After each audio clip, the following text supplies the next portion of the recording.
Hello, ghosties. I'm Chance Lee, And I'm Amanda McAvoy. and this is That's So Gothic, a movie podcast about girls, guys, and haunted houses. And I don't know about you, ghosties, and Amanda, but I'm feeling so much yummier because we are talking about my favorite Christmas movie, Batman Returns.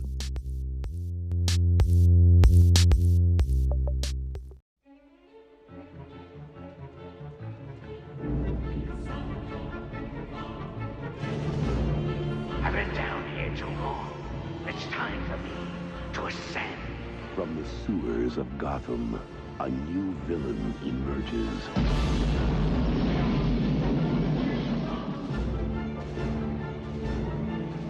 You didn't invite me, so I crashed. From the rooftops of Gotham, the perfect enemy comes to life. I am Catwoman. Hear me roar. Yeah.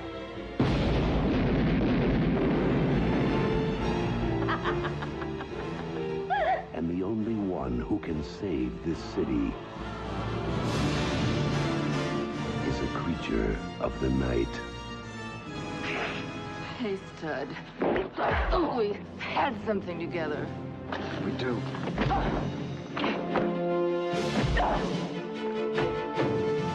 While she craves a romance she can sink her claws into, You're catnip to a girl like me. he plots a foul reign of destruction. My dear penguins, thanks to Batman, the time has come to punish all of Gotham! Above Gotham looms its greatest hero.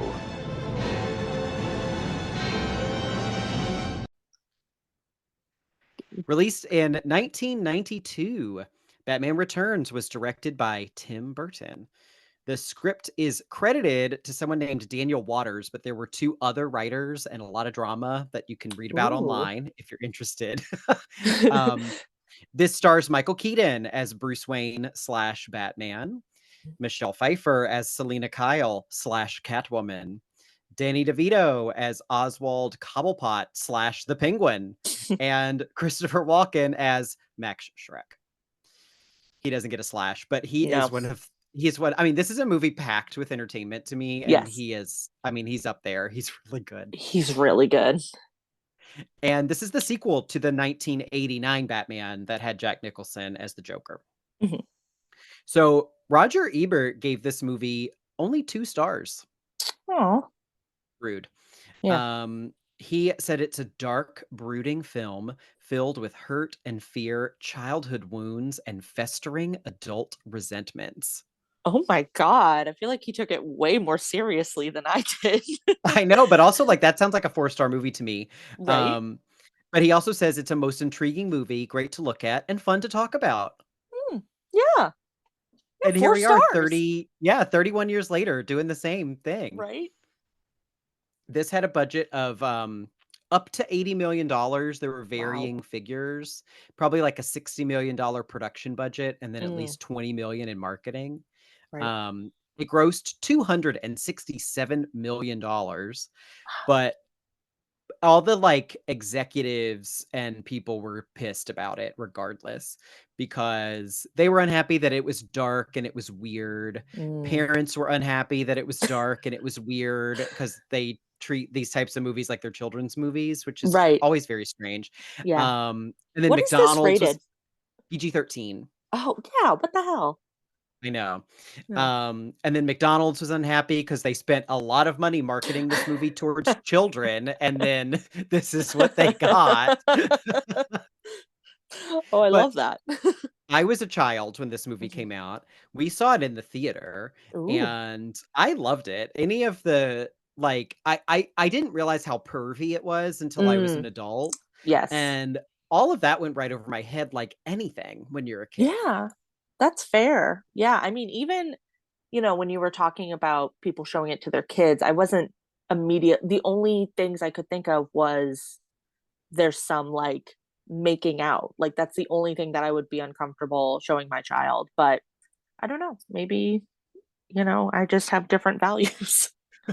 92 was a different time, I guess. Yeah, But true. it was strange. I did have McDonald's had some Happy Meal toys. Mm. I remember having a little penguin car Oh my God. Was it that you could the duck?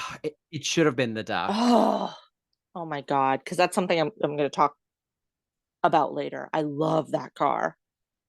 The set design in this movie is Incredible. impeccable, and I Yes. loved that duck as a kid too. Oh my God. And this was just like a little generic car, and when you Mm. rolled it, it had a parasol on the front that would spin. Oh, cute. I think all the toys were cars, so even though Catwoman Yeah. didn't have a car, I think there was a Catwoman car.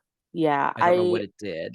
I remember when I was a kid, because the Happy Meals were gendered, I feel like all of the boys, they were just like collaborations with Hot Wheels. And it was just like whatever they could slap on a Hot Wheel.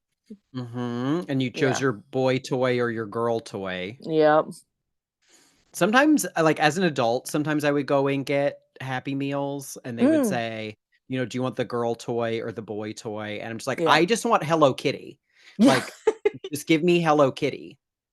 Have you gotten one of the new, this is a little off topic, but have you gotten one of the new adult Happy Meals you can get? I saw those. The Chicken McNugget buddies are Yeah.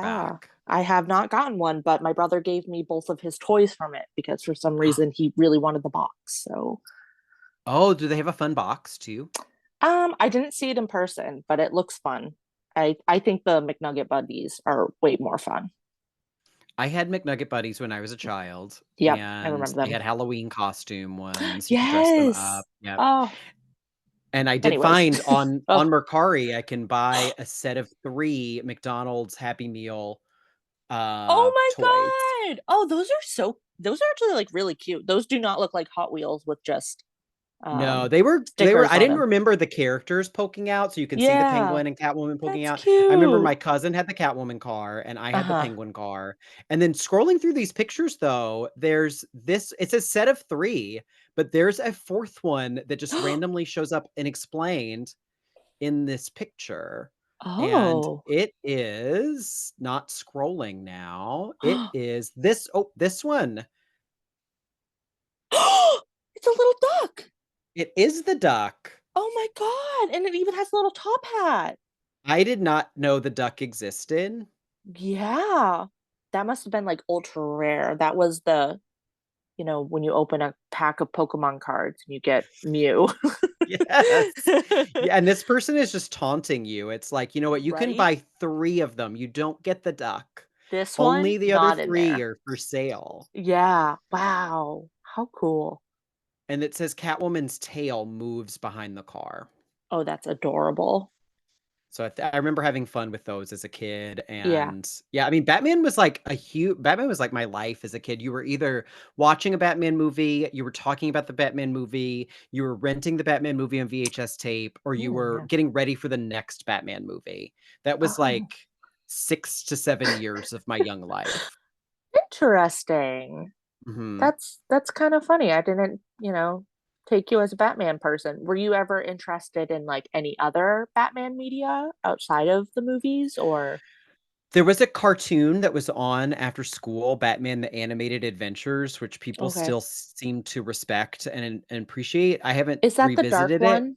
Yeah, I haven't Yeah. revisited it as an adult, but I do remember liking it as a Hmm. kid. Yeah, I remember that one too, actually. I don't think I watched it a lot, but I grew up with an older brother, so whenever he had it on, I would watch it.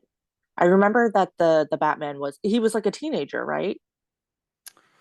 He was so Oh, I'm skinny thinking of looking, I don't remember. I think I'm thinking of something different. I know what you're talking about. It's more of a traditional Batman cartoon, but I think there was another Batman show that came out more towards the 2000s and it was like Batman Forever or something. And Mhm. he was like a teenager and he had like a full black costume with like a red logo.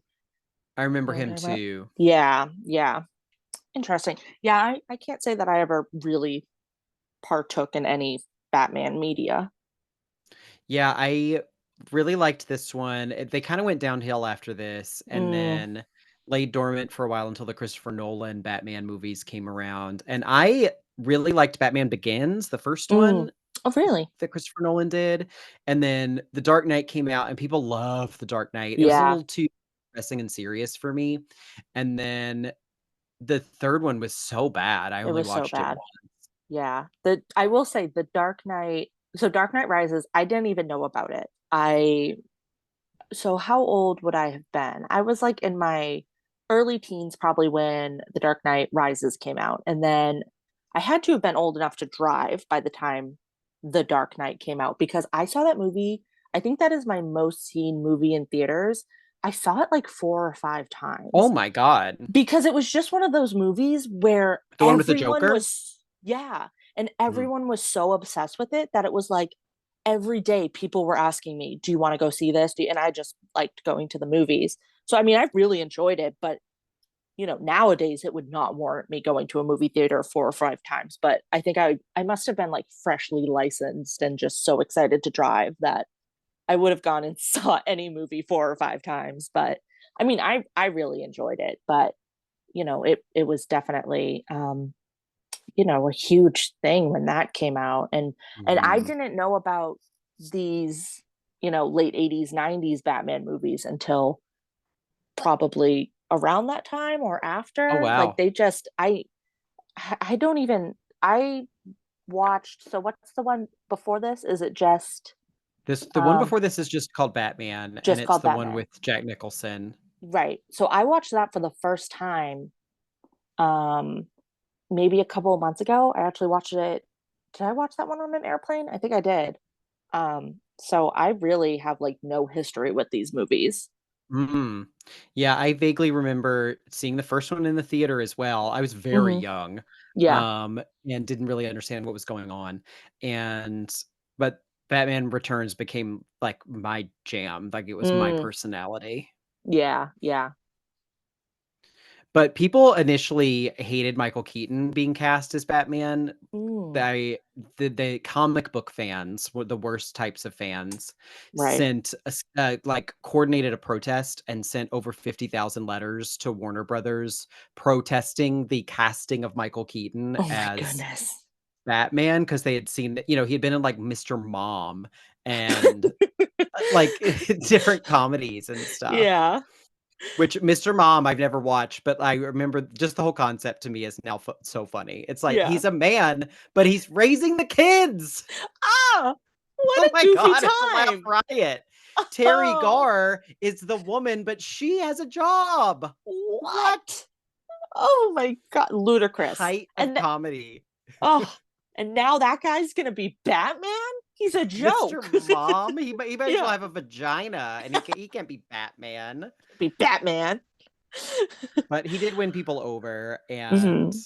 I like him as Yeah. Batman. He doesn't I like this movie 'cause Batman gets probably the least amount of screen I time. was gonna say, I think I like this movie so much because it's not a Batman movie. It's So, it's everyone else's movie. He's in it for, I don't know, 10 minutes. Like, yes, and I love timing things. He doesn't mm, show up until 13 minutes into the movie. yeah, I noticed that. I kind of forgot what I was watching until he showed up. I was like, what is this?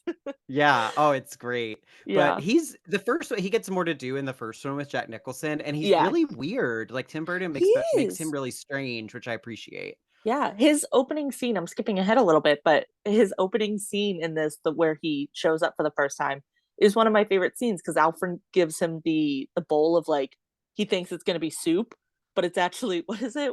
Oh, I can't remember the word for it. Vichyssoise. Yeah, it's cold. I It's love that. supposed to be cold. It's supposed to be. Like he's like this billionaire, but he's kind of he's the original himbo, I feel like in a lot of ways. He's kind of Yeah. stupid. Yeah, He I love doesn't him. have common sense, yeah. No, right, He's a exactly. man-child, yeah. He is. He is. Yeah. Well, we also have Michelle Pfeiffer as Hmm. Selena Kyle slash Catwoman in one of my favorite film performances of all time. Yeah. Yeah. I can get behind that. She is campy and funny and sexy and just having the most fun. Oh, this is a dream role for an actor because yeah, she gets to do everything. She gets to Yeah. go from being nerdy secretary to sexy Yes. superhero and just everything in between. Yeah. She's like psychotic and she's reserved and she's crying and oh, it's every spectrum. So there's an alternate timeline where Michelle Pfeiffer was not Catwoman. So she actually wasn't the original person who was hired for the role. Ooh. It was Annette Bening of all people. And What? I know I only knew Annette Bening existed from like American Beauty, so I don't know Yeah. what Annette Bening was doing in the late 80s. But it wasn't this because she got pregnant and had to drop out of the Mm, role. And then meanwhile, do you know Sean Young? I can't say I do. She was the robot in the original Blade Runner, Oh, and okay. she is the problematic villain of Ace Ventura: Pet Detective. Oh, is that the same person? It's That's the same hilarious. person. Okay. And Yes. she was originally cast as Vicky Vale, who was the Mm, girlfriend character in the first Batman. right. She broke her shoulder or something in a Ooh. horseback riding incident and had to be replaced by Kim Basinger. Yeah. So she wanted to be Catwoman. So Yeah. when Annette Bening quit, Sean Young dressed up as Catwoman and snuck onto the Warner Brothers lot to find Tim Burton and like persuade him into Yeah. making her Catwoman. So instead, she ended up stumbling into the head of production who had like a secret alarm button under his desk. And so he pressed it and she was escorted off the lot. And then they put up like wanted posters of her face, like, do not allow Sean Young onto the Warner Brothers set anymore. That is so unfair because I feel like that's such a Catwoman move. Like, I know. Yeah, and once I got obsessed with this like about 10 years ago, yeah. when I started rewatching Batman Returns regularly for Mhm. Christmas, and I found a video of Sean Young. I think she is dressed up as Catwoman, and she's on Joan Rivers' talk show, Yeah. and she's talking about how much she wanted to be Catwoman, and I found this video on YouTube. It's uploaded by Sean Young herself. Oh my And God. it's like and she's like it's like, if I remember correctly, she's, like, recording the TV, like, and then she put this on Stop. YouTube. She has a lot of weird YouTube videos. Wow. I don't know anything about her, but she might be my new favorite person. I'm gonna heavily research her later. She's wild, and I can't remember if she was in Dune or not, but I feel like there's The a older Dune? video. Yeah, the Yeah. David Lynch one, because I remember there's a video of her on a set, and I don't think it's Blade Runner, and I feel like Kyle MacLachlan is there, like, trying to ignore her, where she's, like, filming people and saying hi, and everyone's kinda like, "Ugh," like, Ugh. I don't know, Yeah. like, she gives people vibes, like, and Yeah. her YouTube, her full name is Mary Sean Young. That's Oh, her okay. name. And her YouTube handle is MSY, her initials, MSY Pariah. Oh, oh, she's that kind of person. Yes, Oh yes, no. Oh yes. no. I don't know if she's my favorite anymore. she's she's a treat to watch, I'll tell you Yeah. that much. Okay. But yeah, I'm glad we live in this timeline where Michelle Yes. Pfeiffer, Queen, um, I we'll get into her performance more later, but I just Yeah. think she's pure perfection. hmm Um, Also pure perfection, Danny DeVito, national treasure. He should have won an Oscar for this. Incredible, groundbreaking, iconic, the moment.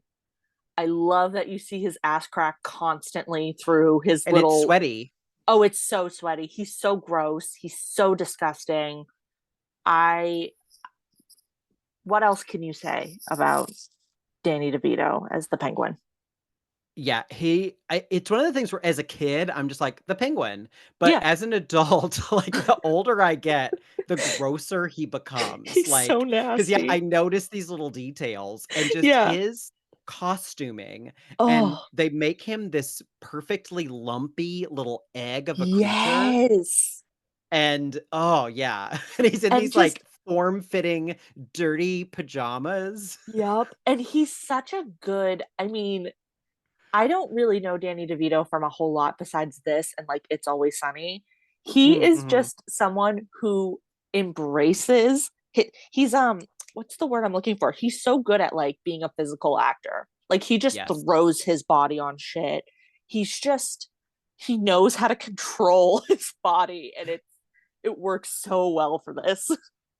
That's a really good point that I hadn't thought Yeah. of. Yeah, he doesn't get credit for that, I think, even for Yeah. me, because I hadn't thought about it. Yeah, he's very gifted physically. He This really is a is. very physical role. Yeah, and I mean he's under so much prosthetics, but he's still so like expressive and he's jeering and I mean obviously like the gross teeth and the gross hair, like all of that helps, but like he's he just gets into it. He's so nasty. I love it. And he's always leaking. Like Yeah. there's always Oh my fluids god. either coming out of his nose or his Right? mouth. He's just like moist all the time, and like it's like all I can think of is like when you're so excited. Okay, this is coming off the cuff, so I don't know if this analogy will make sense. But like you're a kid and you're so excited to go to the aquarium because you think like have you been to the Boston Aquarium? Oh, many penguins there. So yeah, it opens up, you walk in and immediately it's all penguins, it's all open and you're so excited. You're a kid, you're going for the first time, you're like cute, cuddly, fluffy penguins and you walk in and that building smells like shit. It's Yep. so bad and I feel like Yep. Danny DeVito really captures that essence. That's brilliant. Yeah. Yeah, thank you. Because like it's so funny because I love penguins like as like an aesthetic, like they're cute, they waddle, but like they're violent in this movie because they're Oh violent yeah. in real life. He's tearing into salmon and raw fish, and he's like, I feel like he gets it, he Oh gets yeah. it. Oh, he's so good in this. Yeah, And then I mean, they keep getting good. They keep staying good. I must say they keep yeah. getting better, but no offense, Michelle Pfeiffer is the best. But Oh, like yeah. Christopher Walken is so good in this movie. Um, and like I remember as a kid, I didn't know who Christopher Walken was. Mm-hmm. Like I knew Michelle Pfeiffer. Somehow I knew Danny DeVito. Like these were just Mm, names that I knew, but I had no idea who the fuck Christopher Walken was. So I right, remember what a treat when like as an adult, you've seen Christopher Walken in he's briefly in Pulp Fiction. He's right. in the Fat Boy Slim video. Yes. He's in Seven Psychopaths, which is a movie Yep. that I love. And then He's going in back and watch Sleepy Hollow, which actually watching this movie, like I think it's his styling, especially. I mean, he has long gray hair. It reminded me so much of. It's like obvious. This movie had to have come out before Sleepy Hollow, right? Yeah. Mhm. So I feel like Tim Burton was like, let's just reuse the wig, just like give him the same. Let's reuse Danny DeVito's teeth for Sleepy Hollow. Yes. We'll Get just him out file there. them down a little Yeah. bit. Yeah. Get him out there. He does have like a stable of players, Tim Burton Mm, does, that he likes, yes. and he brings a lot of people into this one. Mhm. And so I read something online that was an interview with someone named Billy Weber, who is the second unit director, the guy doing Okay. all the pickup work.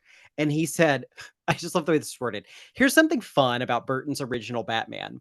He wanted Christopher Walken for Bruce Wayne and John Malkovich for the Joker.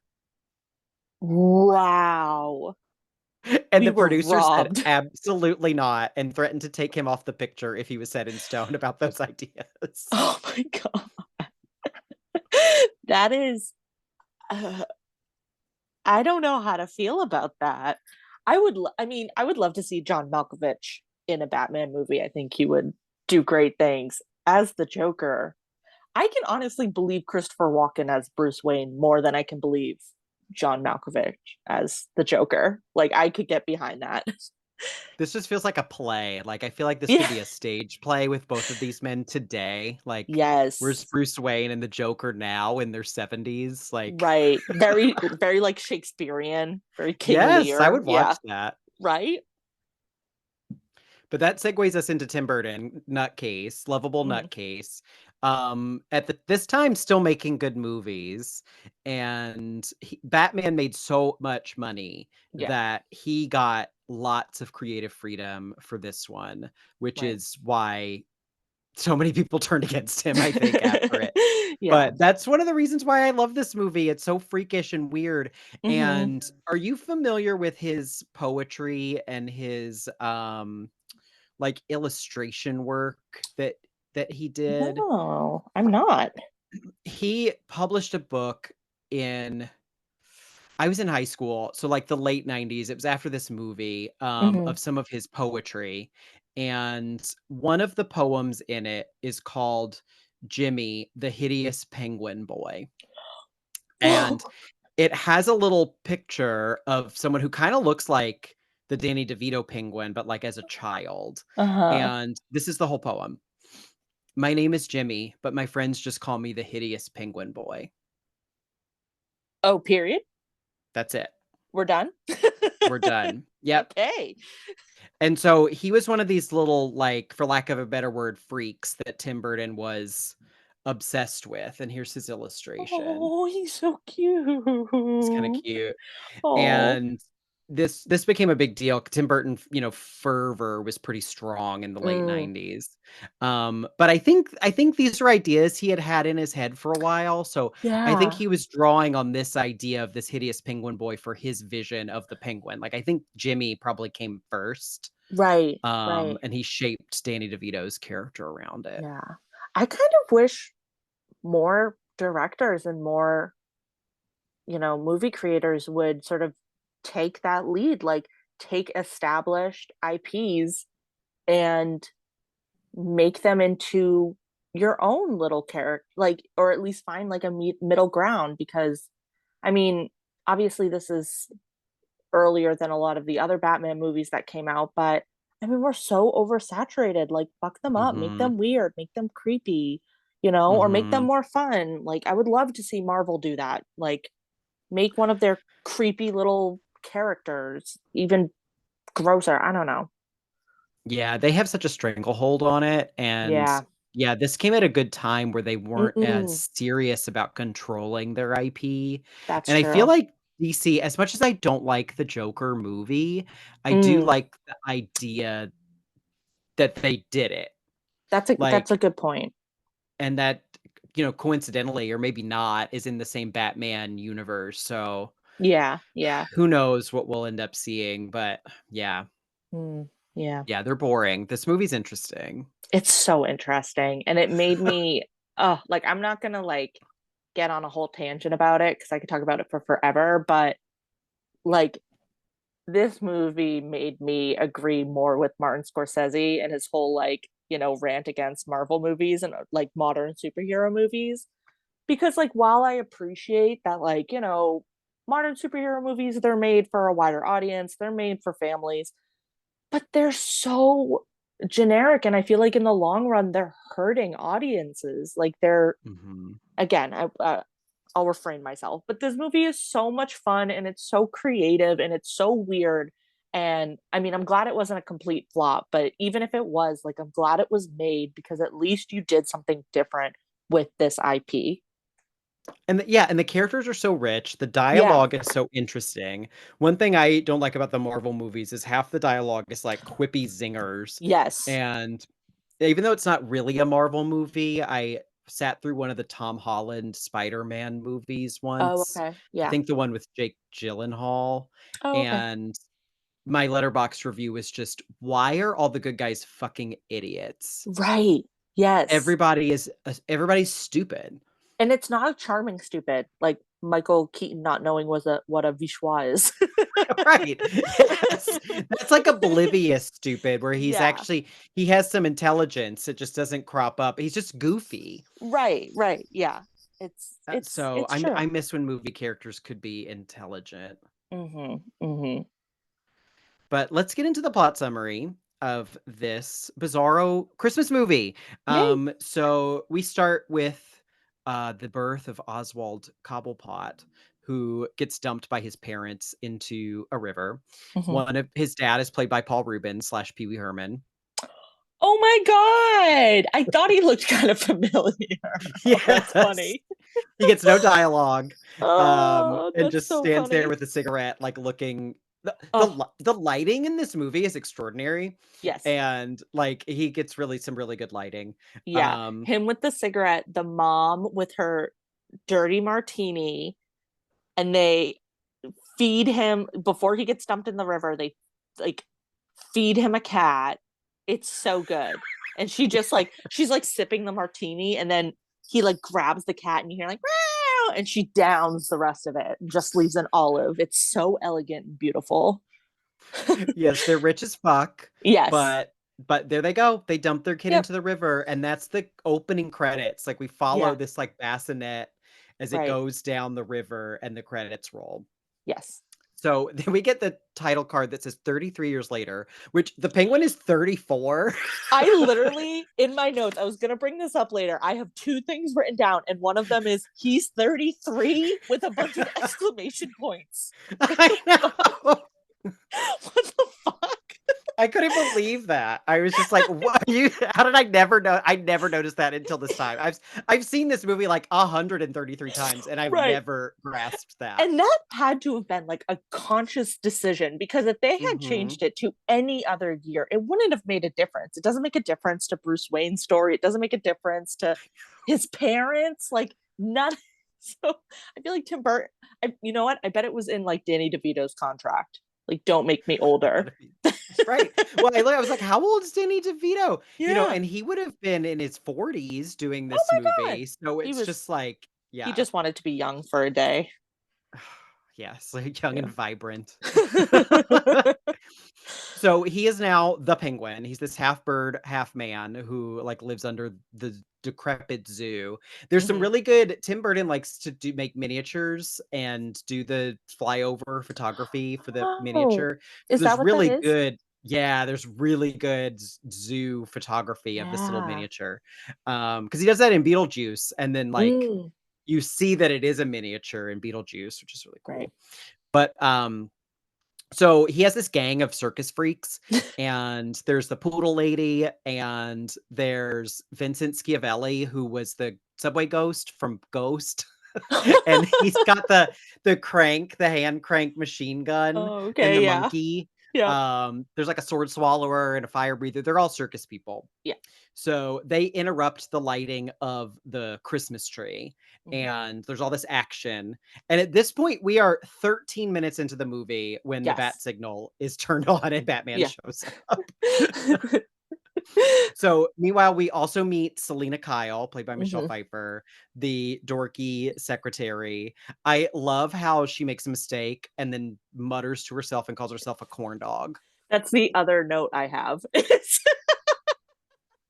Is you stupid corn dog, because I'm gonna use that every single day.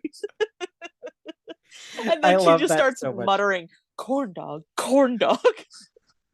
Amazing. Oh my gosh, she's brilliant. And she, of course, gets captured by some clown, like a Mm. literal clown. And Batman saves her. And she, what does she say to him? She goes, "Oh, is it the Batman? Or Or do I just Batman. just Batman? Your choice, of Yeah. course." Yeah. He just kind of zip lines away. Yes. But then we get this taste of a little sadistic streak in her when she picks up the taser and Mhm. zaps the unconscious clown with it. Yeah. And that will come back later. So Christopher Walken plays Max Schreck, who's the head of Schreck department store. He is Selena Kyle's boss. And even though he's the head of a department store, also has plans for a nuclear power plant. Yeah. There's a lot going on here. And he is the target, basically. So he gets captured by the penguin during all Mhm. this chaos. And the penguin knows all these things about Max Schreck. Like he's been dumping toxic waste and he's killed his business partner. Yep. And he's a land baron. Yep. So he knows all this about him. Yeah. The penguin says that he takes the stuff that Max flushes down the toilet and puts it on his mantle, which great line. Very good. Yeah. And he's got an assortment of umbrellas, which Oh, it became a lifelong fascination for me, wanting a cute umbrella that, like, I don't know, had a knife in the tip yeah. or, I could fly with. Yep. Yep. And so we've established all of our characters. And so we move on. Selena goes home to my favorite apartment in Oh, cinema. so good. Where did she even find half of these things? It's beautiful. It's mostly pink Yep. and it's very small. And then she has Mhm. a Murphy bed in her bedroom, which I Yep. love, Yep. and her cat and her answering machine, in which Mhm. she has a call from her mother and a call from a man rejecting her and an advertisement for Gotham Lady perfume. Yes. Yeah. Oh, and she has this bit where every time she enters her apartment, she says like, "Honey, I'm home. Oh, never mind, I'm not married." Like every time. It's great. She has this amazing fluorescent sign that says hello there and it gets changed later. Oh, That it's that stuck with me beautiful. for a long time, yeah. Yes, that's like icon. Like I actually knew about that before I watched this movie. I'm pretty sure I saw it on like Tumblr in 2016. Like Oh, I it's love that. iconic. Yeah. Oh, I'm glad it should be. Yeah. She's so great. I love her apartment, Hmm. and I lost my train of thought on what else I was gonna say. Cat got your tongue.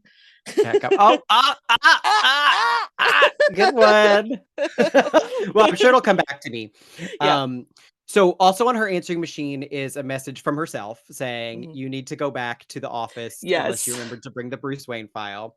So she goes back to the office and she gets caught after work by Max, Christopher Walken, and she reveals that she's discovered his whole scheme, which I'm not even going to get into because frankly it doesn't really make any sense, but it The doesn't plot matter. makes no difference here. You're just there for vibes. Just there for vibes, and Yeah. the vibes in this scene are great because, Hmm. again, she has these big round glasses on, Yeah. and the lighting from the desktop and her glasses and the way it creates these lines on her face, Yeah. almost like the Catwoman mask will be later, is just, like, really Oh. gorgeous. Yeah. I didn't pick up on that, but that's cool. It's so cool, and then Christopher Walken's performance in this scene is great Yeah. when she says, "You can't just kill me," and he Hmm. goes, "Well, that's exactly what I'm gonna do," Yeah. and then gets closer to her, and the music's getting all intense, and then he's like, "Uh-huh, Yeah. uh-huh." He's just hamming it up. It just hamming it up, and then he turns around and immediately just pushes her out the window, Yeah. like, such a good shot, Yeah. and she goes down and lands in the snow, like, many stories down, Hmm. and again, the lighting on her body, she is immediately, like, death white, Yeah. laying in the snow, and her face is glowing in this light, and she's just being swarmed by dozens of cats. Yes. Yeah. I fully believe this scene. Well, last year I adopted a cat who is older and she had been living on the streets. And I love her dearly. She's my best friend. The other day I was eating Taco Bell and I dropped, specifically the Taco Bell French fries, the ones that come with queso. It it didn't even have queso on it. I dropped a French fry and she swarmed at it. Like I've never, even my dog doesn't eat those fries. Like they're disgusting. They're so good though. But she swarmed it and this cat ate an entire French fry in half a second flat. She will eat anything. So this scene, very realistic. Oh, yeah, they're chewing on her Yeah. fingers. Yep. Yeah. They're getting And a little Michelle nibble. Pfeiffer is doing this insane thing with her eyes rolling back in Yeah. her head, Mm-hmm. and boom, she comes back to life. Yes. And so we go back to the apartment scene where everything gets run through again, but in this weird trance-like state, and everything's a little Mm-hmm. off. And then she has some more messages on the machine, including my favorite for Gotham Lady perfume, which is one whiff of this, and your boss will ask you to stay after work for a candlelit dinner for two. Mm-hmm. I love that that's the marketing for this. Right. And so she flips out. She has this great freak out scene where she just busts Mm-hmm. the shit out of everything. She puts her stuffed animals in the garbage disposal. She has like a dorky old lady cat sweater and she spray paints it black. Yep. And this is where she transforms the sign. Yep. Now it says hell here, I believe. Yep. Hmm. Awesome. She comes through and yeah, boom, knocks out the bulbs for Yep. T and O, and she sews her iconic Catwoman costume. And again, the the framing of her and the camera being like Yeah. where the sewing machine is, looking up at Michelle Pfeiffer's face as Mm. she's like crazy and leaning back and doing Yes. the, oh my God, everything about Yeah. this is so good. It's like she's in a trance. And that's kind of what's interesting about this movie is I know very little about the characters, but what I do know about Catwoman, like according to like the Robert Pattinson movie and all of that, is that like she's just kind of this like human who's like very, she's a cat burglar. That's her thing. This is like she's possessed. Like she is a cat, and I love it so much. She's a cat, and she's like it I don't know if this is what they were going for because it's, everything in this movie is crazy, but it seems like she just like blacks out at points, and Mm-hmm. you can really like get a sense for that, for how they like show this like meltdown she's having. Oh yeah, she's totally feral. Yeah. It's phenomenal. Yeah, and I love that too. It's like I don't they have no I don't know if respect is the right word, but they don't care about these characters Yeah. in any Right. sort of canonical sense, and Right. they make them into what works for this movie. Yeah, and it's kind of funny too because it's like, again, just based off of sort of general knowledge in the new movie, the Penguin, he's not actually a penguin like in the comics, or the but he was like, no, he's gonna be a penguin. Like he's adopted by penguins. He He eats was raised by fish. penguins. He Yes. was raised by like Catwoman. No. She's not a cat burglar. She's literally a fucking cat. She's a Yes. cat. She needs to She has clean 9 herself. lives. Yep, she needs to clean herself by licking her hand and rubbing her face. She is a cat. Like I cannot believe that he did not like go back and make Batman like literally a vampire or something. Like, he's literally a bat. He uses echolocation. Like That would be amazing. Yeah. So we have now our villains are hmm established. And so now our plans are going to get put into action. So they stage a kidnapping of the mayor's baby, they hmm being Max Schreck and the Penguin. And so the Penguin can rescue the baby Yeah. and come out. And Bruce Wayne slash Batman is immediately suspicious of this Penguin Yeah. character. And Alfred, this is a line that I didn't really click with me until this viewing either. And Mhm. Alfred says, "Must you be the only lonely beast man in town?"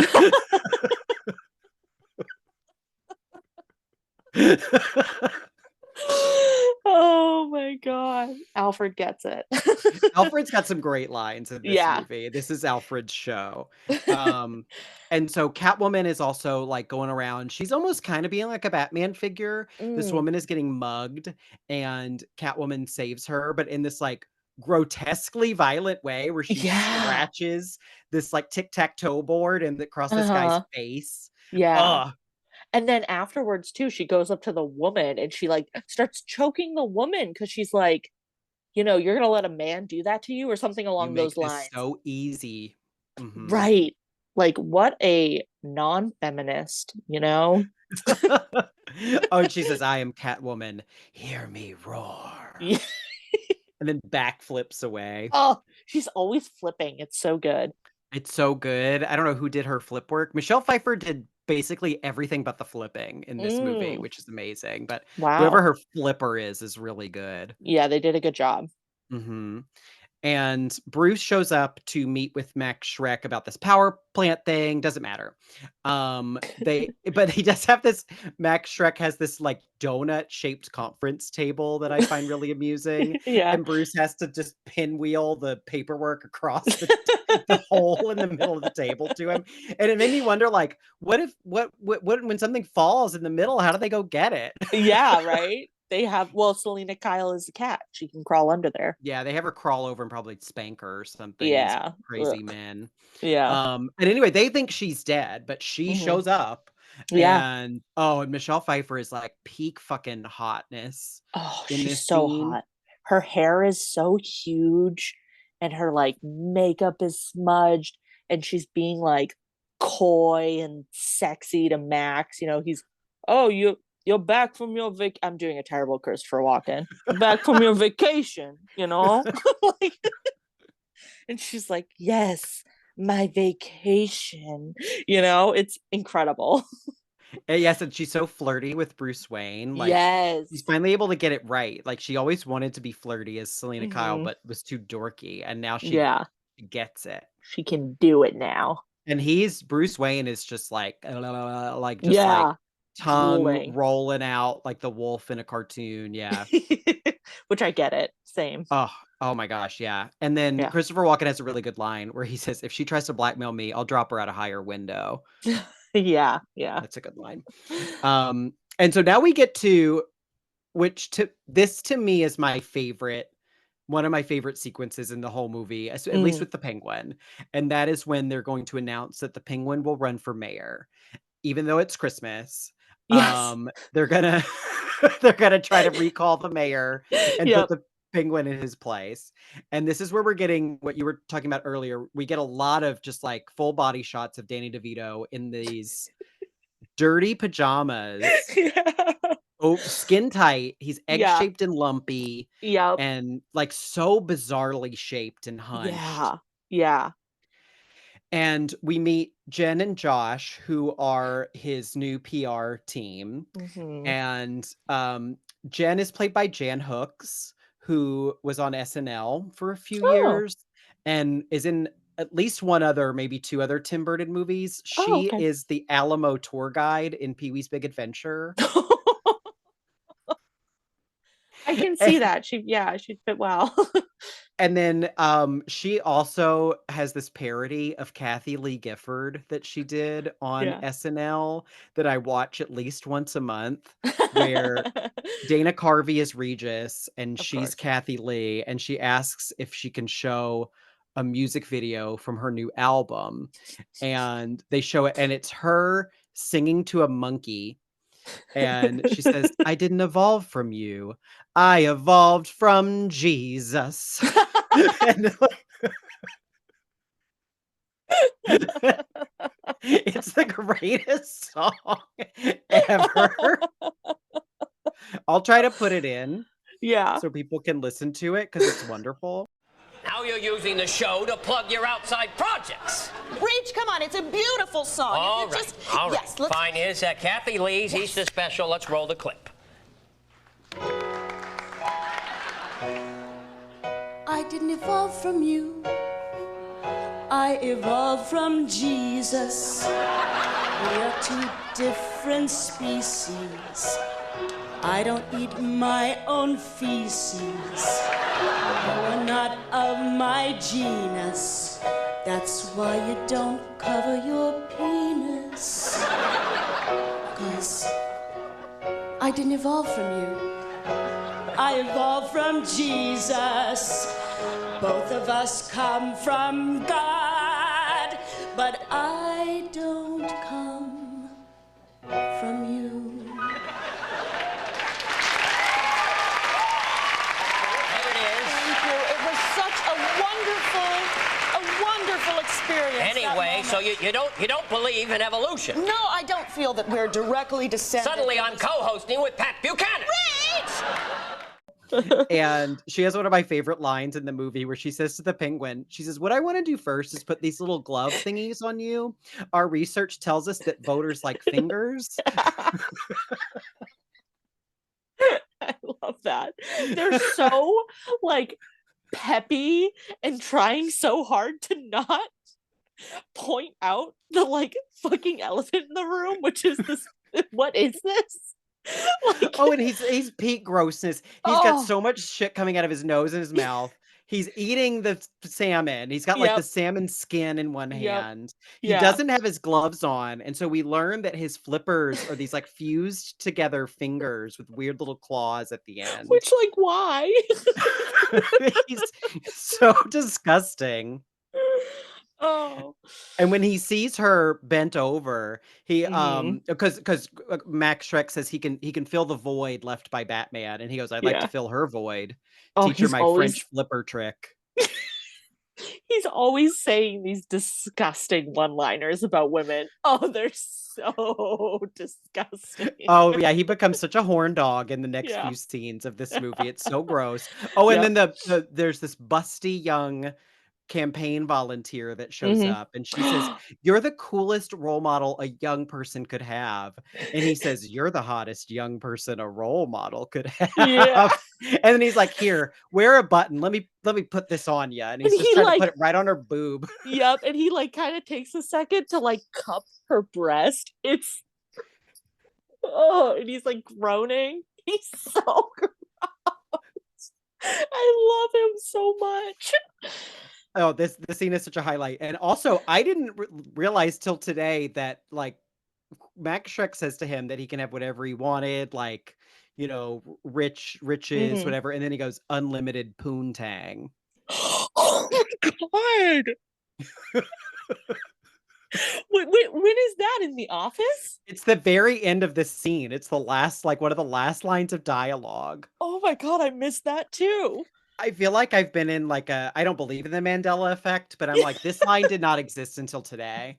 Right, seriously. And then I found a Oh. tweet from 2015 from a Batman podcast called Holy Batcast. Uh-huh. And the tweet just says, "It still blows my mind that, quote, unlimited poontang is an actual line of dialogue in a Batman movie." Right. Oh my god. And it's interesting because, like, the volume drops. I don't think Yeah. I had the captions on, which I maybe I've never watched this with closed captioning.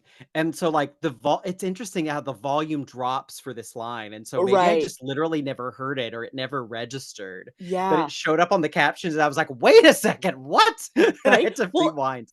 and that makes me think that it was improvised by Danny DeVito because like he probably wasn't like properly mic'd up, you know? Maybe. Oh, this scene was so good though. Yeah. That's a highlight for me.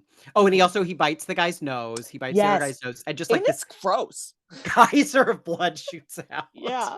Because what does he say? Like, oh, I think you'd look good with a red nose or something. So I the guy says something really patronizing to him. Yeah. And the penguin says, or it could be worse, my nose could be gushing blood. And they're Right. all like, "Oh, wait, Yeah. what does that mean?" And he's like, And "Ah."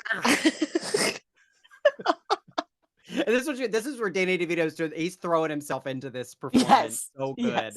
Yeah, Yes. the movie just takes off for this like whole act to me. Yes.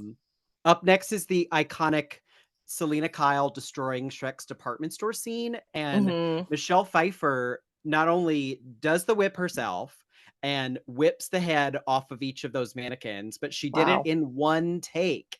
Boom, Shut boom, up. boom. Yeah. Oh, what an amazing feat. Oh my god. Mhm. She did. I remember like all my to me when I was a kid, the news was Entertainment Tonight.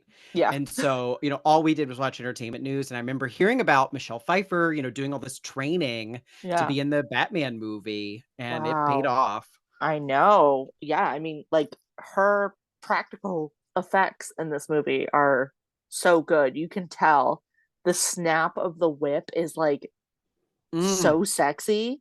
Mhm. Ugh, she's incredible. Wow, that's And so cool though. the suit is literally skin tight. I Mm. read somewhere, but I couldn't find a source for it, that like the suits were literally skin tight and would have to be cut off of her at the end of each day. Wow. So they had 60 different costumes because basically they would have to destroy it to get her out of it. Wow. It was like do you ever watch those ASMR videos of people doing the what is it called? Like saran wrap vacuums? I would love to see an ASMR video of them getting that suit on. Oh my god, that would be amazing. Yeah, yeah. But yeah, she looks so good. We get another big fight scene between her and Batman, and Mhm. the Penguin shows up, and so everything's starting to come together. So the Catwoman and the Penguin decide to team up to Mhm. take down Batman. We get another line for the Penguin when he goes, "Here's the pussy I've been looking for," when she shows up. Which again, as a child, goes right Right. over my Oh yeah, head, but pussycat, yeah. yes. Just like, oh my god. And yeah, oh, and he's so horny. He shows her his lube. I've got Mhm. flavored or unflavored. Ah, like Why does he have that? Oh. And there's a scene where in this he has a little bird in a cage, Mhm. and there's a great shot where they're circling each other around the cage, and the camera's like in the cage. Mhm. And Michelle Pfeiffer, a Catwoman, to taunt the penguin, takes the bird out and puts it in her mouth. And another thing, Michelle Pfeiffer actually had the bird in her mouth Yes, for I this did know scene. that bit too, because again, like I wonder if I saw that on like like I feel like that's just something that comes up in like every BuzzFeed article about like every movie, like behind the scenes facts. It's she put that fucking bird in her mouth. Oh, yeah, and she opens her mouth and the bird Yeah. flies out, like, oh, Yep. it's great. Yeah. Oh my God. And it like also is really bad for me because I definitely want to do that now. I want to put a bird in my mouth. Oh, you should. You could be Catwoman for Halloween. Put the bird in I your mouth, could. I'll send just it have like, out. yeah, a dozen birds with me and just Mhm, rotate them. mhm. Yeah. That's very Christmassy, because the 12 days of Christmas. Mm, There she goes. mhm. She's given a bird and a partridge in a pear tree. Another thing that makes this a good Christmas movie for Exactly. sure. Mhm. So her and so Selena, not as Catwoman, and Bruce have a dinner date, Hmm. and we get a little bit of them together, but they start making out, and like she ends up feeling where Catwoman had stabbed him the night before, and Hmm. he feels where he had like splashed her with bat acid because the night before, and so they're both kind of freaked out, and then they realize that the penguin has kidnapped the ice princess who's Hmm. supposed to relight Gotham's Christmas tree. And in their date, though, before all of this goes sour, she says to him that it's the so-called normal guys who let you down. Sickos never scare me. At least they're committed. Yep. So Which true, is a good Queen. line. Yeah. Yeah. I've had someone, I forget what I was talking about, but someone was like, "Oh, what if like someone stalks you?" Someone said to me. I said, "Oh my God, I'd be so flattered. Like, Right? no They one's have ever commitment. cared about me enough to stalk me. Right. Yeah. I mean, commitment, baby. At Like, least I know where he stands." Yeah. exactly. And he's probably good at research, Mm. active, Mm. It's great. It's Mhm. win-win. Devoted. Yeah. Yeah. Exactly. And then so Bruce is like they both leave at separate Yep. times and tell Alfred to tell the other person all these excuses. Yeah. And she's like, well, she actually says, I forget exactly what she says, but She she says, gives this really great line. yeah, she says, tell Bruce that I've been going through changes. No, no, no, don't say that. Like, Oh yeah, and she says, tell him he makes me feel how I want to feel. yeah, And it's that's really sweet. sweet. And then she's like, no, can you just like come up with a sonnet or like a dirty limerick or something? And Alfred says, one has just sprung to mind. He's so good. So we get another, to me, iconic scene, which is the kidnapping of the Ice Princess. She gives Hmm. off strong Anna Nicole Smith vibes to Yeah. me because she's got this Texas twang Yes. and she's busty and a little dim-witted because she's Hmm. she's reading she's like, all right, so the tree lights up and then I hit the button. No, wait, no, I hit the button and then the tree lights up.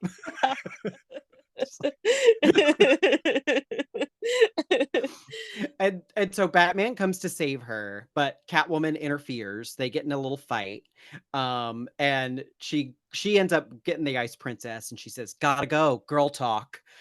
Going off. That's a good quip. Yeah. Um, and turns out this all is a plot to frame Batman for the Hmm. kidnapping of the Ice Princess, but they end up killing her. She falls off the building because Yeah. the penguin throws like a parasol that has a bunch of bats in it that Yeah. scares her and she falls off the building and Yeah. her body hits the plunger and the tree lights up Uh-huh. and all these bats fly out of the tree. Oh, Yep. Yeah. so good. Yeah. It's a much more intense scene than I was expecting. I did not expect her Mhm. to die. Mhm. Especially because when Danny DeVito throws the umbrella, he yells, lawn dart. Yes. So I was like, well, there's no way she's dead.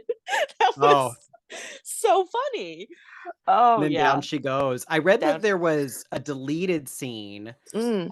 because she's in the first scene of the movie. Yeah. She lights the tree. I read there's a deleted scene where trying to escape, she pushes an old lady out of the way.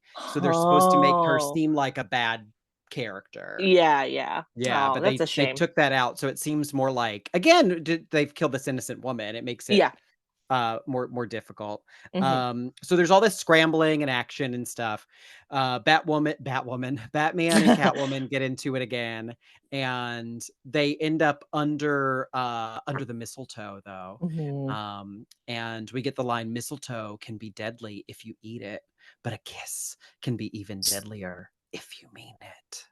Gorgeous. That should be on every Christmas card. Beautiful. I really should just start taking a little picture of myself and just like, but that's the caption, and sending that out to people every Well, year. yeah, we'll have to make that Maybe I our will. yeah. Oh my God, yeah, get like a nice JC Penney portrait and then Mhm. that as like the little tagline. Well, we'll definitely make that the caption for our Instagram post. Oh, for sure. Yeah, yeah, yeah, yeah. Iconic line of the movie. Mhm. So Catwoman reveals that she didn't know they were gonna kill the Ice Princess. That was the Penguin.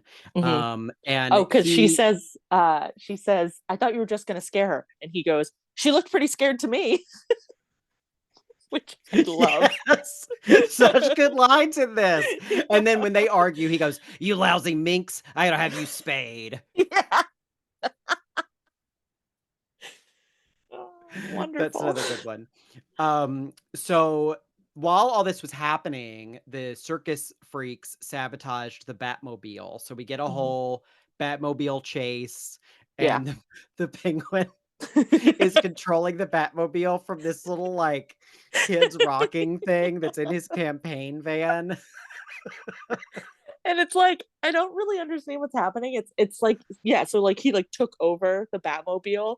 So the screen keeps popping up in Bruce Wayne's car of the Penguin driving, and it's just this close up on his face on this tiny screen, and he's like, "Ow!" just screaming.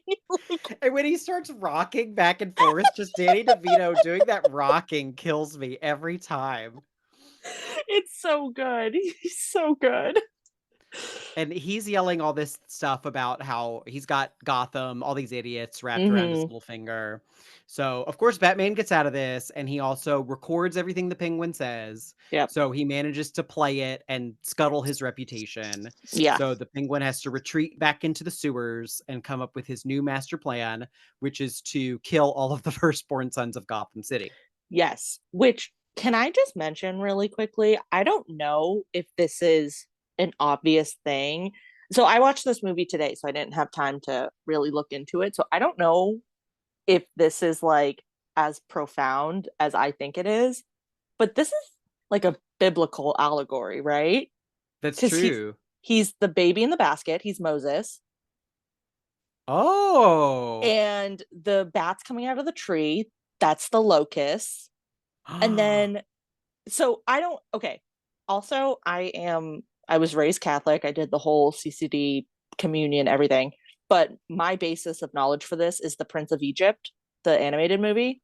so, so I know that yeah, Moses, he's abandoned, he's sent adrift in the basket, and then when he returns to Egypt, or I'm assuming, I don't even remember, then like the seven plagues happen. And the theory kind of falls short because there's like, as far as I remember, there isn't really like a parting of the ocean part, like things like that. But I don't know. Like, I don't know if that's what they were going for, but especially Mm. when because I was thinking it with the basket, I was going to make a joke about it. And then when he said the thing about the firstborn son, that's like a big part of the plagues. So I was like, is the penguin Moses? It's like Moses gone bad. Yeah. Yeah. I mean, I wish I knew a little bit more about the story to really make a better point, but I love the idea of Tim Burton trying to make that comparison. I love that too. Makes it even more of a Christmas story. That's so true. You're right. Oh Mhm. my goodness. What a beautiful Christian, wholesome movie this is. Right. It's a Christian Christmas story that was released in July. Yeah. Was it released in July? It was, I think, a June. It was a summer blockbuster. Yeah. That is so fucking funny. Which is another deranged thing about it. Yeah. I love it so much. Yeah. Yeah. So, anyways, that was just my point. I wish I had done more I love research on that. it. Yeah. No, I think that's a great point. Yeah. That I kept can't be waiting. coincidental. Yeah, I kept waiting, jumping ahead a little bit to the, watching the rest of the movie after he said the thing about the firstborn sons to try to like get, more details. And I was again waiting for him to like part the sea. And I think the closest thing is he like crosses over the sewer on like a little wooden board. It would be very funny if that's what they were going for. With the parasol that has all the little toys dangling from it like a mobile. Yeah. Yeah, Moses parts the sea and, frees his people. But the penguin is, doing a little tight walk with the parasol. He also doesn't Moses is the 10 Commandments, right? This is how non-Christian I am. Like, right? Is he comes he? down. Is that Moses? Gives the Maybe. speech. Oh, Because God, the penguin gives me that too. speech to all the penguins. That's right. And I was kind of thinking that because I think in the speech he says, because that's when he, again, sorry, I'm jumping ahead now, but he said something, he doesn't want to do just the firstborn sons anymore. He's going to do, I think he says like all of God's children. And, I don't know. He's like a deranged Moses. Yes. Yeah. What if Moses were freakishly deformed and rejected? Right. Exactly. Yeah. That's an interesting. What if Moses got adopted by penguins? Oh my God. I think that's brilliant. Yeah. Moses floated all the way down the Nile. Well, I guess technically the Nile runs north. He floated up into the Mediterranean, out into the Atlantic. And then do penguins live north or south? Or do they live both? I think they're only Antarctica. Okay. Which is north. South. So he floated south. We'll get there. We'll get there. Yeah. They have penguins in like the Galapagos. I'm sure he. Oh, that's true. Some random island he could have, ended up at with penguins. Mm-hmm. Yeah. Anyway, sorry for the detour. No, I love that. That's how I'm going to watch this movie next time. Is look for more biblical allegory references. Well, you should do Mother are my two biggest biblical allegories. I was going to say the only reasons I know anything about religion, it doesn't have to do with my upbringing. It has to do with VeggieTales, Mother, and the Prince of Egypt. I love that. The Father, Son, and the Holy Ghost, right there. that's the Holy Trinity. Oh my God. Well, yeah. So if you watch this movie again, watch The Prince of Egypt before it and see if you can. Make the connection. I'll brush up. Yeah. Okay. That one has Elton John songs, right? Does it? I haven't seen it in forever. It's good though. I watched it. I remember it being like solidly good though. Okay, I'll check it out. Yeah. Anyways. So anyways, back in Gotham, we're at what Max Schreck calls the Masquerade Ball, and it's his costume party. Which I was like, why is there a costume party? It's Christmas. I know. And Bruce and Selena show up with no masks on, which I think is such a power play. Oh yeah. They don't need to wear masks. Mm-mm. And they end up dancing, and Selena reveals she's going to kill Max Schreck. She has a little pistol in her garter. And they find themselves under the mistletoe, and they say the iconic line again and realize who each other is. Yeah. Ah! And I love Michelle Pfeiffer in this scene. Her eyes get like abnormally large. Like I don't know how she does it. And they get watery, and she's such a good actress. She's so good, and I just find her character so tragic. And she's about to cry. She says, does this mean we have to fight now? And Bruce is like, let's just go outside. And I'm just like, oh my God. And again, as I get older, this gets more and more heartbreaking to me. Yeah. But then a giant explosion happens. The penguin shows up in his big duck mobile that comes up through the floor and comes to collect Chip, who is Max Schreck's dim-witted son. I forgot about Chip. Sorry to any Chips out there, but that's like I'm ding sorry. that name. Yeah, if you're a chip, you're stupid. I can't. And so, but Max Schreck, say what you will about him, but he's a good dad. Yes. All that he's been doing is to give Chip, because Chip's kind of useless. He's just doing all this for a legacy for Chip. Yeah, he And cares so about he Chip. says, "Take me instead of Chip." Yeah, So he gets he says, if you have any humanity, take me instead of Chip. And the penguin goes, well, I don't have any humanity. So he still tries to take Chip. yes. So yeah, but then the Shrek's like, "Don't you want to kill me instead?" And he's Yeah, like, "I yeah. guess you're right." I guess, yeah. So Shrek has been kidnapped. He's being held under the zoo in this toxic waste pit. And then this is where we get all the penguins show up with missiles strapped to their backs.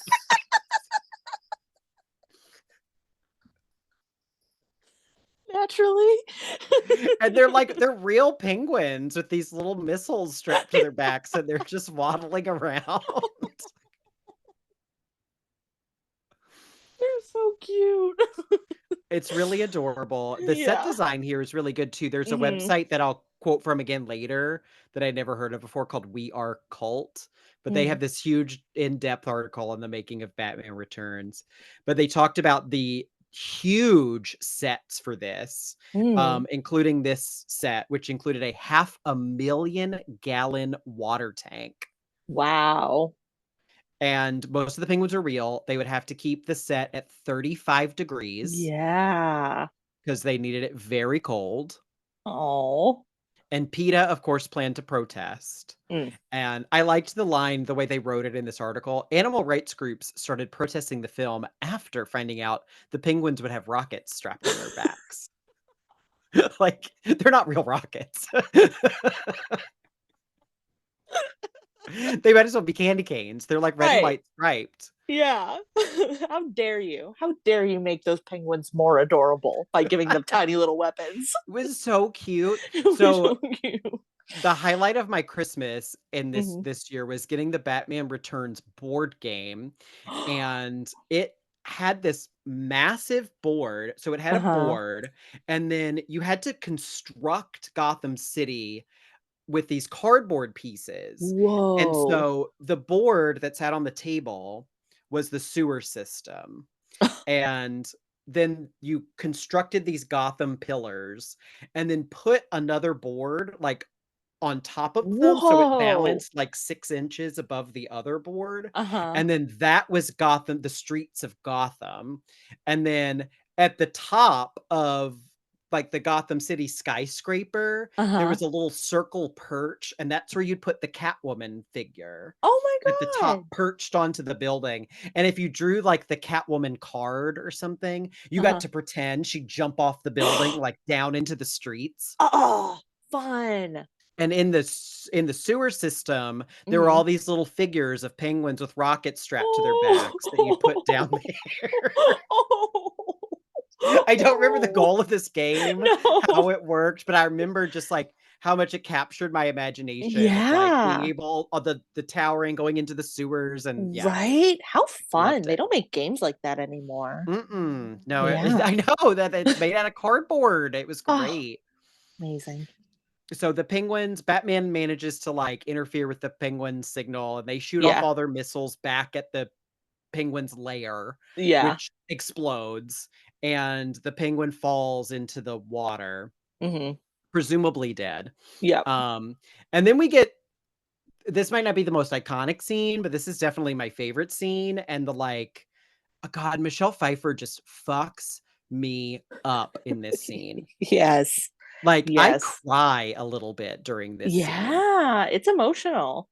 She gets me, and it's like, I should not be crying during a Batman movie, but Bruce takes his mask off and is trying to convince her to not kill Max Schreck, because she has him pinned against the wall, and she says how she'd love to live with him in his castle, live out the rest of her life like a fairy tale. Which is like what she always wanted, but she knows she can't live with herself. Right. If she does that. And I'm just like, oh my God. I know.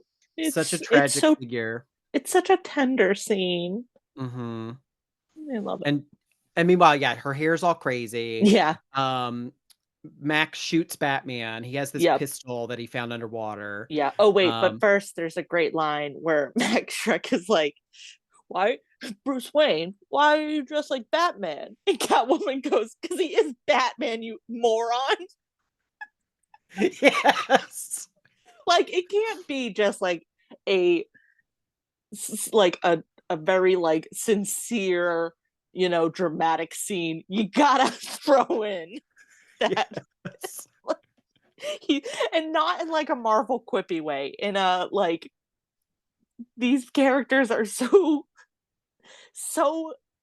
exaggerated and funny, Yes. and Yes. it's so good. It's melodramatic, but it feels Yes. real too. There's a kernel of something real there. Right. Yeah. And so Max continues to shoot Selena. It's Mhm. implied that she has 9 lives. And so she gets to him and she's like, 2 lives left. I guess I'll save one for next Christmas. Mhm. But then she goes, but for now, how about a kiss, Santa Claus? And she leans in with the taser and pulls down this electrical wire and like goes in on him. And Yeah. there's all this popping and zapping and explosions. It's Uh-huh. crazy. Meanwhile, while everything's exploding, the penguin comes out of the water Yeah. looking as he's all bloody and leaking. Yeah. And He bleeds like oil. Like it looks like an oil mhm. slick. It's like, yeah, it's like his blood isn't even red. It's like Yeah. greenish black. Right. And this was a line that I didn't hear for a long time. I probably first heard this line like 3 or 4 years ago and Yeah. had never noticed it. He pulls out the umbrella to shoot Batman and pops it Yeah. open and it's the mobile. Yeah. And he goes, "Oh shit, I picked a cute one." I love that line. I feel like that line is like the thesis of this movie. Like Mhm. tension, like dramatic, and then just whoops, picked the cute one. Yep. And it's over. It's over. And he falls down, and then the Yeah. 6 emperor penguins come out Oh my as his, like, god. penguin pallbearers. Yeah, it's like a Viking funeral. They like carry him out. This is kind of, I guess, maybe this happens at the end of the Prince of Egypt. Let me know if you watch it. Like bringing him out into the water. Mhm. Like that was the part where I started getting a little emotional. I was like, oh, sometimes a family is 6 emperor penguins and their weird deformed little human baby that they adopted. Right, And and he loved these penguins, yeah. Oh, yeah. because there's the part where like Batman, it's very confusing how Batman wins. It seems like it's just like an interference of radios. I don't know. Again, plot does not matter. But when the penguin realizes that like he like doesn't have control of them, or like that they're gonna hurt him, he's like, my babies. And Mhm. it's heart-wrenching. It's so sad. And I forgot to mention all the circus people that have been with him this whole time, they Yes. abandon him. Yeah, there's a really great shot of the woman. The woman with the poodle has been like Poodle lady. narrating like this everything going on. It's so weird. I was like, what is her role? And so she's in like this like darkened office with a big glass window, and she just fades into the shadows. I was like, what an amazing shot that is in That such one's a weird movie. that one's, like, seared into my brain. I always Yeah. remember that when it comes up. I go, "Oh, she's gonna fade away." Yeah, that like gave me chills, like Mhm. legitimately. It's so Yeah, good. that one's good. Hmm. But yeah, now everybody's pretty much dead. Yeah. Bruce and Alfred are driving around at some unknown time. Is this Yep. immediately after? Like, I have no idea. It could be Right. literally immediately after. It could be the next week. I don't know. Yeah. And Bruce thinks he sees Catwoman's shadow. Hmm. And so he gets out of the car and instead finds a cat, which he brings back into the car with him, which is Hmm. cute. And then he and Alfred wish each other Merry Christmas. Yeah. And the camera pans up and we see the bat signal and then a little like pop up of Catwoman, maybe Michelle Pfeiffer's stunt double. Like, it's very Yep. strange. This is clearly like the studio threw this in at the end. Yeah. Like Yeah. get people excited for another one and then it's Right. over. Yes. Oh, masterpiece. I really do think this is a masterpiece. I love this movie. I love it more every time I watch it. It's so good. It's, again, like, maybe coming at it from someone who doesn't know anything about Batman, but like also don't let your previous, that's what I can't stand is like, don't let your previous attachments to like this character stop you from enjoying a really fun movie. Like, who Mm-hmm. gives a shit if it's not Mm-hmm. accurate? Like, it's so They're not much real fun. people. Yeah, right, exactly. This isn't like, I even said that about Elvis. Like, don't look at it as a biographical movie. Look at it as a story about this figure who is larger than any story, any person, because that's like what he became. And for Batman, I mean, that's times a billion because he's not Mm-hmm. real. Who Mm-hmm. cares? Oh, it's so much Mm-hmm. fun. Even Tim Burton, like we said, Tim Burton didn't care. There's Yeah. part of some of the stuff I was reading where they said he even didn't want this to be considered a sequel. Like he wanted Mm. no mention of anything that happened in the first movie. And I think he made the Yeah. concession for the 1 or 2 lines they make about Vicky Vale. I was But gonna other than say, that, he just wanted this to almost be a separate yeah. Batman movie that could exist on its own. Yeah, because I was gonna say the Vicky Vale parts sound really shoehorned in. I don't even remember Mhm. what excuse he gives. Basically, just that she like didn't want to be with him anymore. I don't really remember, Yeah. but it She was. couldn't rationalize the duality. Oh yes. Yes. Um. Yeah, it's so much fun, and it's a good Christmas movie. Like it has that like charm of jingle bells and I don't know. It's really fun. I'm glad I watched it. Thank you. Ah, I'm so glad. Yeah. Yeah. Let's take a short break and we'll talk about a little bit of the Gothic stuff, but maybe we'll talk a little bit more about it being a Christmas movie Mm. when we get back.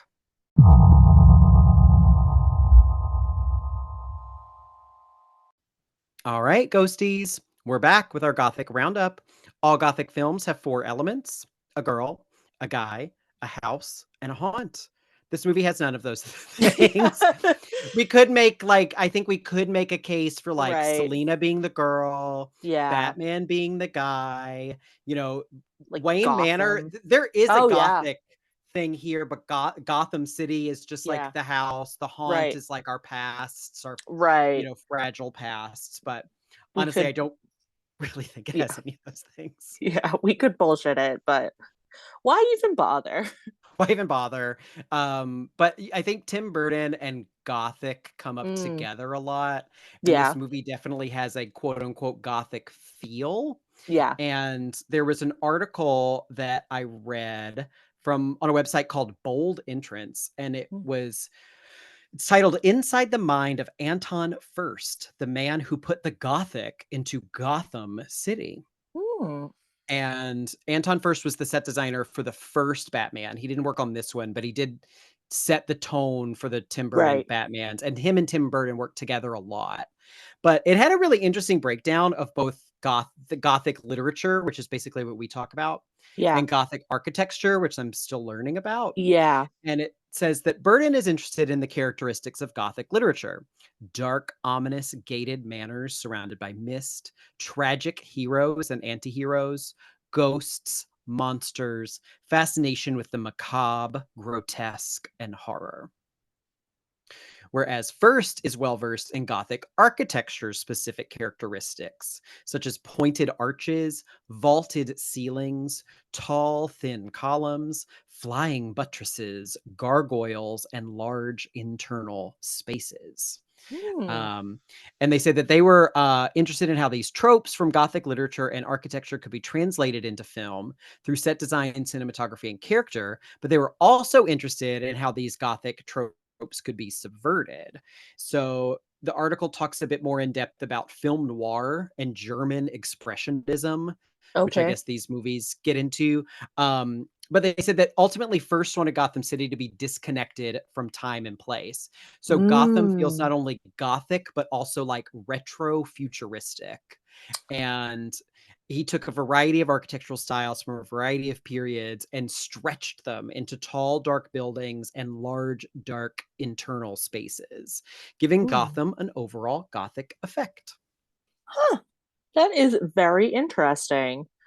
I mean, I like the mention of the large interior spaces because you see that a lot. You see that with like the Penguins sewer lair and even Gotham Manor, like it's the Bat Cave. I mean, it's all Mhm. very and yeah, and I like that like imagery of like stretched out because that's kind of something Tim Burton does a lot. Like I think of like Pee-wee's Playhouse, everything's just kind of like Yeah. it looks like it's been put through like a pasta roller. Like it's all just Mhm. like very stretched out and get that sense with this movie because especially like I'm thinking of the Gotham, I think they call it Gotham Square or something. It's supposed to Mhm. probably be like Times Square. A lot of the shots are looking at it from down, like from above and down. So it looks very like long and deep. Mhm. Yeah. Yeah, I love the verticality of these movies. Mm, The first one with Jack Nicholson has the iconic scene at the end where they go up the bell tower. yeah. And yeah, this one just it has such depth to it. And one Yeah. thing I do like, even though the ones that followed this, the Joel Schumacher ones, are Hmm. critically maligned, often for very good reason. Yeah. But especially Batman and Robin, which is the one with Uma Thurman, Hmm. that one also has this really nice verticality to it that Mm, I don't think they would have if they hadn't been established in these early ones. yeah. Yeah.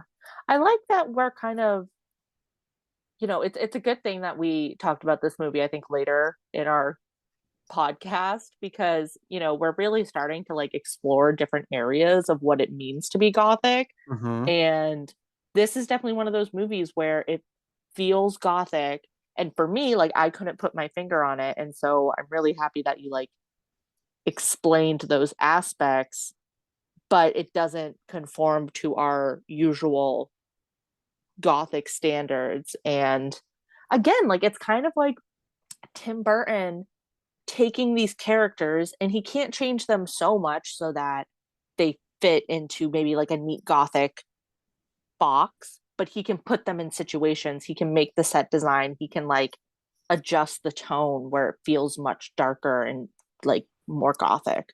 Mhm. Oh, it's such a big peak mood. Yeah, big mood movie. Mhm. Yeah. And I think Christmas it's in itself very gothic. Mm, We joked before about making holidays a gothic, yeah. um, of bonus Bonus. gothic. Because yeah, we don't really we don't even get a Panano in this I one. know, no Panano, that would have been good. But I think this is a very Christmassy movie. Hmm. I'm not a Christmas person. So all my Christmas movies are like bizarro ones. Yeah. But I also insist that they are Christmas movies like this and Gremlins, Yeah. and a few others. There's a big trend to say that Die Hard is a Christmas movie, Right. and I disagree. Really? Yes, because I believe that Die Hard could happen at any holiday party. That's fair, but I mean, you could say that with like a lot of Christmas movies that they could. I You could, but I don't think you can separate Christmas from Batman Returns. Okay, interesting. I think it's inextricably linked with this movie. Yeah, yeah. Okay. I did not brainstorm reasons why I think Die Hard is a Christmas movie, so I don't have a lot to That say threw about that it. curveball. I Yeah. know. My main reasoning is that it's a man fighting for his family and it's very Mhm. wholesome in that way. That's why I think it's a Christmas movie. And I really like the shirt, the ho ho ho, that icon. So to me, it feels very connected to Christmas because you couldn't get that scene if it That's wasn't at true. Christmas. And that is like the iconic thing with Die Hard is the ho ho ho, who has the gun now or whatever it is. Yeah. Okay. Fair point. I'll concede that. Okay, thank you. Anyways, but yes, this is also a Christmas movie. I like that it opens with Christmas and it ends with Christmas and two different Christmases. The first line of the movie is Yeah. Merry Christmas. Oh, yeah, yeah. Yep. I hadn't thought about that until today because when they're going to push their child off into the river, they bump into two other Yeah. people pushing their baby through the park, and that Right. couple says to them, "Merry Christmas," and that's the first full line of dialogue that isn't like a grunt Oh. or a scream that Yeah. is vocalized in this movie. Yeah. Yeah. Interesting. Yeah. I mean, I definitely, I think that it has a lot of Christmas themes, Mhm. people coming together, found family, the penguin, Mhm. Mhm. know. No, it really does, and just, like, Yeah. there's this feeling alone is always heightened Mm. at Christmas time, and especially Yes. with the Selena Kyle character, like, she is just alone, she's just by Right. herself in this big city, and that feeling is so much more palpable at Christmas time. Right. One of her messages, like the message from her mom on the machine, is her mom being disappointed that she's not coming home for Christmas. Mhm. Um, yeah, that sense of loneliness. And, it's kind of funny because it's like Selena Kyle is alone in this big city in a little apartment. And then you have Bruce Wayne, who's like alone in this big house out in the Mhm. outskirts. And like in so many ways, with their personalities and what they're going through, they kind of meet in the middle. Mhm. Oh, and I just wish they could have been I together. know. It breaks my heart more and more every year. Because like, if this, that's what also makes it almost like an anti-Christmas movie. Because Yeah. if this were the Hallmark version of the Yes. Christmas movie, they They would would have meet and run live off. happily ever after. But Yeah. instead, it doesn't work out that way. My dad has this really funny habit of he loves Hallmark movies, but every single time he watches one, he says, I think this is the one. I don't think they're going to end up together. He's like hell bent on one day he's going to watch a Hallmark movie and it's going to end tragically. And now I'm realizing I need to show him this movie. I'm going to say, Dad, This, I'm putting on a Hallmark movie for you. I'll mhm. I was gonna say I'll digitally impose like a little Hallmark logo on the corner. I could just Mhm. tape it to the TV. He wouldn't know better. Um, and I'll tell him this is the Hallmark movie you've been waiting for. Yeah. Yeah, You could show him this or The Drone, frankly, because that has the the guy that's actually in a drone. lot of Hallmark movies. That's so true. I might show him the drone. And The Drone has production values more in line with a Hallmark Mm, movie. in the house and everything that feels very Mhm. Hallmarky. Yeah, you're right. You're Mhm. right. And he knows Batman. One time, real side quick story too Yes, about my Batman. dad. One time we were going through we were going through Target, and first of all, I never bring my father into Target. I never go like shopping with my dad unless it's food shopping. So we were walking through Target, and I love my dad. I adore him. He's like my best friend in the world. We walked by the children's section, and he saw a little Batmobile. It's actually a little whatchamacallit, Hot Wheel Batmobile. So it ties back to the beginning. And he grabbed it. He wanted to check out with it, and we go to check out through the line, and the the cashier asks him, because they have to. They said, do you want to get a warranty for this toy? And my dad, fucking straight dead ass face, goes, I don't think anything's gonna happen to the Batmobile. Like, just, like this poor 16-year-old cashier was just like, okay, he just moved on with his day. But it's that wonderment of Batman. It's Really, it's indestructible. indestructible. Even when the Penguin hijacks it, it makes it Yes. through. It makes it through. That was part of the, like, fervor too of, Mm. the early '90s Batman movies was like, what is the Batmobile gonna do in this one? Oh yeah, That was a yeah, big thing. yeah. People still love. I mean, obviously, my dad loves the Batmobile. People still like obsess over it, and I feel like a lot of it probably has to do with these movies. Mhm. Yeah. Yeah, and because this one, he has the little bat I don't know what they call it, the bat boat or something that goes through the sewers, and it does the little Yeah. spin. I like when it does the little Yes. spin. Yeah. Mhm. Yeah. Anyways, very wholesome movie. Perfect Christmas movie. This is my perfect Christmas movie, it always will Yeah. be. Hmm. But what do you think? Is it gothic? We usually decide if something's I gothic-ish know. or no gothic. What do you think? I don't know. I mean, I guess goth-ish. I don't know. What do you think? I would say gothish. Yeah. Like we talked about, it has the mood, even if it's Yes. missing in the tropes. It has the Right. same mood to it. Just Right. this sad, haunted atmosphere Yeah. Yeah. I in a think it's big probably place. yeah, it's probably the closest too that we would get to like a gothic superhero movie. Probably. Yeah, probably. God damn it. Who knows? Maybe somebody will do something interesting with a superhero movie again. Yeah, Tim Burton was never like pegged to do another superhero movie, was he? I think he was pretty much like banned from them after this. Like he just got so much backlash from it. Yeah, such a shame. So, and then he hasn't really, we talked about him a bit on Sleepy Yeah. Hollow. So if you haven't listened to that, you can go listen to that episode. Spoiler alert, I think we hated it. Yeah. We thought we were going to like it and did not. Yeah, yeah. It And was that one of was those. that was 10 years after this movie. So Oh wow. yeah, Yeah, yeah, yeah. That one had maybe more 7. sentimental value to me, so I'm excited to keep watching this one every year. Again, like I think I might honestly watch like a back-to-back Prince of Egypt and this, Ugh, and I will report back if you don't already. that man will be this will be my new religion with Prince of Egypt. And then who Yes. knows what it'll lead me to. Right. Yes, let's be Christians. Yes, I know. Sometimes, it's like I didn't think I was American Mm. until I was watching Let Me In and was like, Oh yes, yeah. Reagan and music Yes. and the 80s. And I didn't think I Right. was Christian until Batman Returns. And it's like, you know what? God bless America. God bless America. God bless the penguin and the penguin we trust. Oh, The penguin is going to come back and offer us salvation. He's going to he lead is his our people to Jesus. freedom. Hmm. Yeah. He's our penguin Jesus.